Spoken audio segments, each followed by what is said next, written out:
بسم اللہ الرحمن الرحیم۔ ناظرین السلام علیکم، میں ہوں آپ کا میزبان صابر شاکر وفاقی دارالحکومت اسلام آباد سے۔ ایک اہم ترین خبر آپ سے شیئر کروں گا اور وہ خبر ہے کہ پاکستان تحریک انصاف کی قیادت کون سنبھالے گا وزیر اعظم عمران خان کے بعد، یا وزیر اعظم عمران خان جب سیاست سے ریٹائر ہوں گے یا اپنے آپ کو وہ لے جائیں گے فاؤنڈر پہ اور اپنی نگرانی میں نیچے پاکستان تحریک انصاف کی قیادت کس کو سونپی جائے گی اور انہوں نے کس ایسے شخص کو تیار کر رہے ہیں۔ یہ بڑی ہی امپورٹنٹ خبر ہے اور آپ سن کے حیران ہو جائیں گے کہ وزیر اعظم عمران خان لگتا یہ ہے کہ انہوں نے اپنے خاص کارڈ جو ہیں وہ دبا کے رکھے ہوئے ہیں اور وقت آنے پہ وہ ظاہر کریں گے اور کھیلیں گے۔ اس کے کچھ اشارے ملے ہیں اور اس کے اشارے ملے ہیں ہمیں لندن سے اشارے ملے ہیں۔ ان کی سابقہ اہلیہ یعنی کہ اہلیہ نمبر 1 جمائمہ خان نے ایک انٹرویو دیا ہے۔ اس انٹرویو کی بہت ساری چیزیں آپ سن چکے ہیں، لیکن 2-3 باتیں انہوں نے ایسی کی ہیں اس انٹرویو میں جس سے اندازہ ہوتا ہے کہ وزیر اعظم عمران خان بھی کچھ سوچ سمجھ کر قدم اٹھا رہے ہیں، اور یہ خبر آپ سے میں شیئر کروں گا۔ اس سے پہلے یہ دیکھتے ہیں کہ پاکستان میں اس وقت ہو کیا رہا ہے اور پاکستان کی سیاست کس کروٹ جا رہی ہے۔ وزیر اعظم عمران خان اور ملٹری لیڈرشپ کے درمیان معاملات بڑے زبردست چل رہے تھے، بہت اچھے جا رہے تھے۔ اچانک یہ گڑبڑ ہو گئی۔ اب گڑبڑ ایسی ہوئی ہے کہ وہ معاملات واپس سمیٹے جا رہے ہیں اور ایک اصولی طور پہ اتفاق بھی ہو چکا ہے نئے DGISI کے بارے میں، اور اس پہ اب بہت زیادہ لڑائی نہیں ہے، لیکن جو ایک خلیج پیدا ہوئی ہے، جو ایک بد اعتمادی پیدا ہوئی ہے، وہ بہت خطرناک ہے۔ اور اس کی ریزن اسی لیے یہ اس وقت جو پاکستان کی جو صورتحال ہے پولیٹکس کی، یا پاکستان کی اس وقت امور مملکت کی، یا اقتدار کے ایوانوں میں، یا پاور کوریڈورز جسے کہتے ہیں وہاں پہ تھوڑی سی خاموشی ہے، سناٹا ہے، اور ہر کوئی سہما ہوا ہے کہ نہ جانے کل کیا ہو جائے گا۔ سینسیبل ہیں دونوں طرف، فریقین جو ہیں سینسیبل ہیں، لیکن اس سینسیبل ہونے کے باوجود کچھ لوگوں کا خیال ہے کہ کچھ ایسی غلط باتیں ہو گئی ہیں جس کی وجہ سے معاملات جو ہیں وہ آئندہ کم از کم بھی 30 نومبر تک یہ اسٹیٹس کو رہے گا، بد اعتمادی رہے گی، اور جو چنگاری لگانے والے ہیں یا جو شکوک و شبہات کے جو بیج بونا چاہتے ہیں وہ 30 نومبر تک کامیاب ہوتے رہیں گے، لیکن 30 نومبر تک چیزیں سیٹل ڈاؤن ہو جائیں گی۔ اب اس میں معاملہ ہوا کیا ہے؟ معاملہ یہی ہوا ہے کہ کسی کو بھی نہیں اندازہ تھا کہ اچانک ایک ایسی بال آ جائے گی کہ اس کو کھیلنا مشکل ہو جائے گا، اور وہ بال جو ہے وہ یارکر تھی، کیونکہ جو بالر ہے فاسٹ بالر جو بہت اچھا یارکر کرواتا ہے اور وکٹیں اڑاتا ہے، اگر وہی یارکر اس بالر کو اس وقت کروا دیا جائے جب وہ بیٹنگ وکٹ پہ کھڑا ہو اور بیٹنگ اینڈ پہ ہو، تو اس طرح کے جو یارکر ہیں ان کو ذرا کھیلنا کافی مشکل ہو جاتا ہے اسی بالر کو جو بہت اچھا یارکر کرواتا ہے۔ تو اس لیے کہتے ہیں کہ بالنگ کروانا اور مزاج ہے،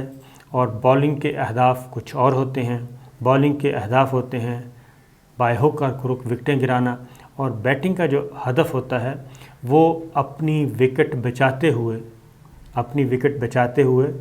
اپنا جو سکور کا ہدف ہے وہ پورا کرنا ہوتا ہے۔ یہ ہے بالنگ کا ہدف۔ اگر آپ ہاکی کے گراؤنڈ میں چلے جائیں تو بال کو ڈی تک لے جانا اتنا مشکل نہیں ہوتا، جب ڈی میں بال چلی جائے اور وہاں پہ گول سکور کرنا ہوتا ہے، یہ سب سے مشکل کام ہوتا ہے، کیونکہ وہاں پہ جو مخالفین ہیں، کیونکہ ڈی آپ کو معلوم ہے کہ چھوٹا سا ایریا ہوتا ہے، ہاکی کا ہو یا فٹ بال کا ہو، اور اس میں یکدم کم از کم بھی وہاں پہ اگر آپ 20-21 کھلاڑی نہ صحیح لیکن 15 کھلاڑی تو وہاں پہ پہنچ ہی جاتے ہیں، 15-20 جو ہیں وہ ہو ہی جاتے ہیں، اور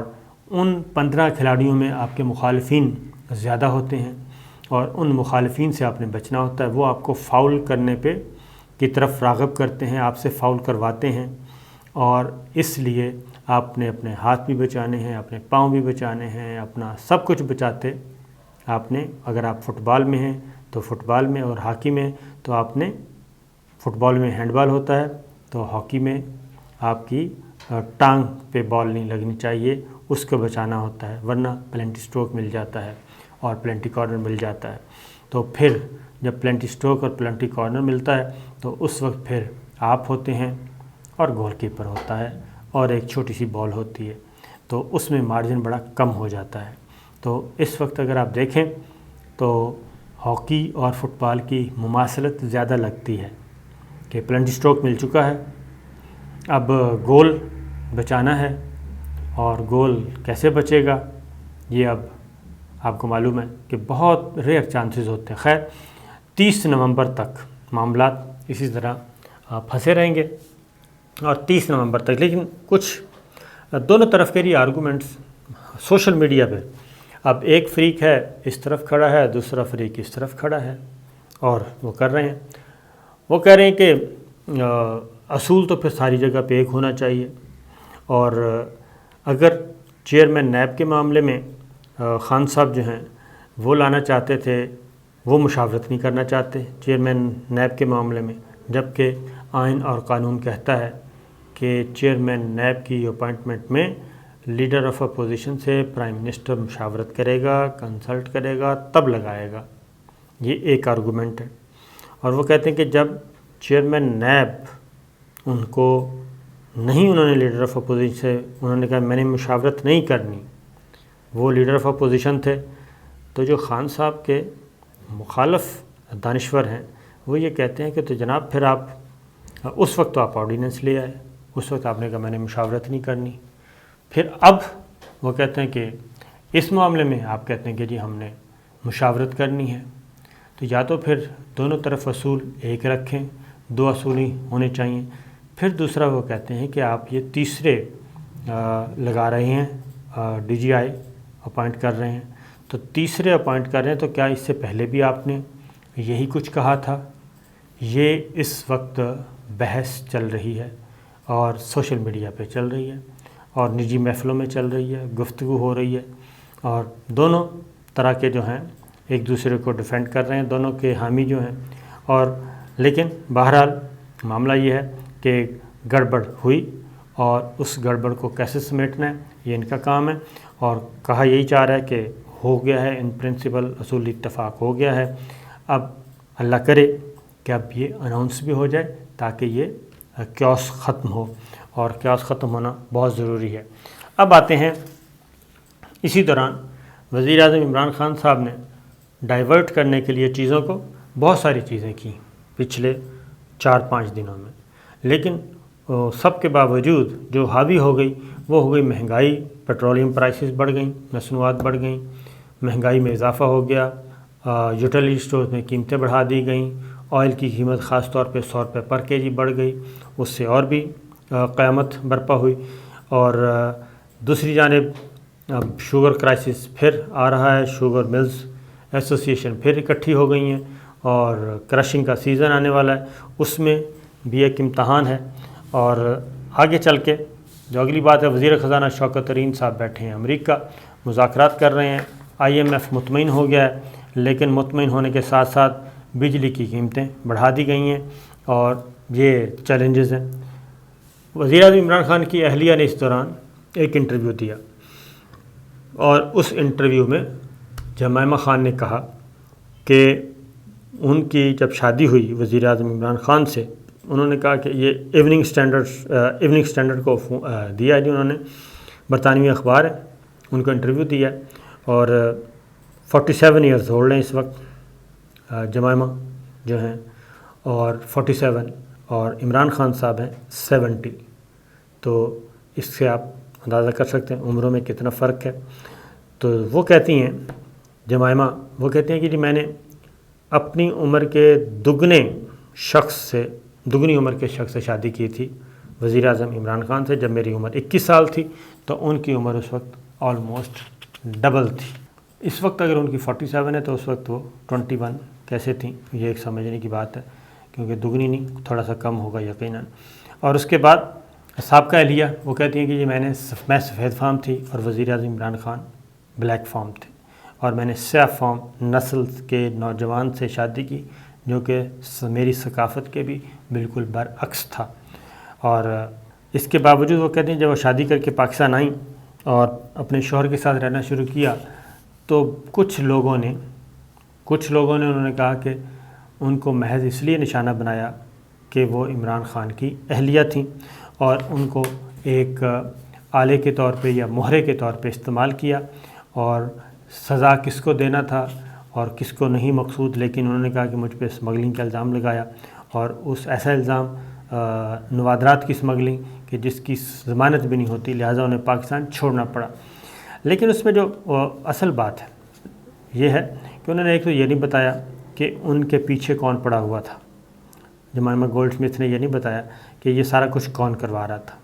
اور کیا کوئی پولیٹیکل پارٹی کروا رہی تھی، اس وقت کی حکومت کروا رہی تھی، یا کوئی اور تھا جو وزیر اعظم عمران خان اور ان کی زندگی کو خراب کرنا چاہتا تھا. پھر انہوں نے یہ بھی کہا کہ جب ان کی ایک بہن انڈیا میں تھیں تو وہ بڑی پریشان ہوتی تھیں کہ میں پاکستان میں کیسے چلی گئی. اور پھر انہوں نے یہ بھی کہا کہ پاکستان آنے کے بعد جو ارینج میرج ہے اس کا کانسیپٹ پہلی دفعہ سمجھنے کا موقع ملا. بہت سی شادیاں اٹینڈ کیں، اور بہت سارے نوجوان وہ کہتے ہیں جو فیملی فرینڈز تھے ان کے بچے محض اس وجہ سے ارینج میرج کرتے تھے کہ اس میں ان کی شرط ہوتی تھی کہ وہ آئیں، جمائمہ آئیں گی تو ہم یہ ارینج میرج پہ ہاں کرتے ہیں. پھر انہوں نے ایک اور کہا، وہ یہ کہ ایک فلم بنا رہی ہیں وہ، اور فلم کا نام ہے what is love got to do with it. یہ ہے پاکستان میں ارینج میرج کے گرد یہ فلم گھومتی ہے. بڑی محنت کی ہے اور 10 سال تک یہ سٹوری لکھی گئی. جو اصل پورشن ہے اس کا انٹرویو کا جس پہ کسی نے توجہ نہیں دی وہ یہ ہے کہ انٹرویو کے دوران انہوں نے اپنے بیٹوں سے متعلق بھی باتیں کی، اور بتایا کہ سلیمان کی عمر 24 ہے اور قاسم کی عمر 22 سال ہے. اور جب ان سے پوچھا گیا کہ پاکستان کے ساتھ ان کا کیا ہے تو ان کا کہنا تھا کہ پاکستان سے ان کا گہرا تعلق ہے، اور یہ اپنے والد صاحب کے ساتھ بہت زیادہ جڑے ہوئے ہیں، اور پالیٹکس میں بھی دلچسپی لیتے ہیں، اور پاکستان کی سیاست کو بھی سمجھتے ہیں. اور یہ مجھے ذاتی طور پہ بھی علم ہے کہ وزیر اعظم عمران خان سے ان کے بیٹوں کا رابطہ بہت زیادہ ہے. اور ایون دھرنے کے دنوں میں بھی جو دھرنے کے ڈیلی جو ڈسکشن ہوتی تھی، اور وہ بھی وزیر اعظم عمران خان اپنے بیٹوں کے ساتھ گپ شپ لگاتے ہوتے تھے، اور ان کو بتاتے ہوتے تھے کہ آج یہ ہوا، آج یہ ہوا، آج یہ مسائل کا سامنا کرنا پڑا، آج اتنے لوگ آئے. تو قاسم اور سلیمان یہ آپ ان کو یہ نہیں کہہ سکتے کہ پاکستان کی پولیٹکس میں ان کی کوئی دلچسپی نہیں ہے. تو جو اس انٹرویو میں بھی لگا، اس انٹرویو سے بھی اندازہ ہوتا ہے کہ قاسم سلیمان 24 سال ہے اور قاسم 22 سال ہے، اور اس بات کا امکان موجود ہے کہ وہ ان کے بڑے ہونے کا انتظار کیا جا رہا ہو، ایجوکیشن کمپلیٹ ہو، اور ہو سکتا ہے کہ وہ پاکستان آئیں اور پاکستان کی سیاست میں حصہ لیں. اور اس بات کو آپ رد نہیں کر سکتے. یہ میرا تجزیہ ہے، یہ ذہن میں رکھیے گا، یہ تجزیہ ہے کہ اس کو آپ رد نہیں کر سکتے.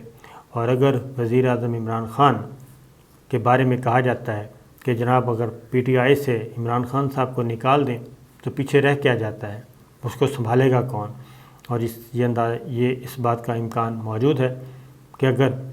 بلاول بھٹو پاکستان کی پولیٹکس میں سرگرم عمل ہو سکتے ہیں اور بہت کم عرصے میں ان کی واپسی ہو گئی ہے، تو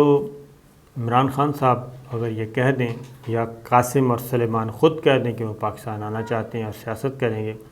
تو ایک ہیجانی کیفیت تو برپا ہوگی. تو یہ ساری چیزیں ساتھ ساتھ چل رہی ہیں. اور اس وقت آپ کو پتہ ہے کہ تیسری اہلیہ ہیں وزیر اعظم عمران خان کی، بشریٰ بی بی. پہلی جمائمہ تھیں، دوسری ریحام تھیں، اور ریحام خان جو ہیں وہ تو 10 ماہ سے بھی کم عرصہ چلیں، یہ 2018 سے شادی چل رہی ہے۔ تو دیکھتے ہیں جناب کیا ہوتا ہے اور کیا نہیں، لیکن بڑی دلچسپ صورتحال ہے۔ اجازت دیجیے، اللہ حافظ۔